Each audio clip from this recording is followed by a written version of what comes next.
Mga idol, dinaanan ko pala si Tatay Wabin dahil nakapasahero tayo sa Tagahunok. Kaya dumaan ako sa kanyang bahay.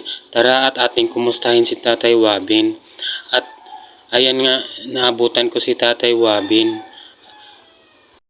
Si Tatay Wabin nga pala guys, ay nag-iisa na lang na nakatira sa kanyang bahay. Siya po ay matanda na po. Ang tangi po niyang pinagkaabalahan sa kanyang buhay ay ang paggawa ng banig na nagawa sa Romlon. Tingnan niyo naman po ang kalagayan ni Tatay Wabin mga idol.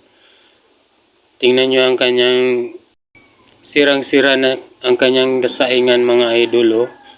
Napakahirap talaga ang kalagayan ni Tatay mga idol. Ang hirap talaga mga idol pag wala kang anak.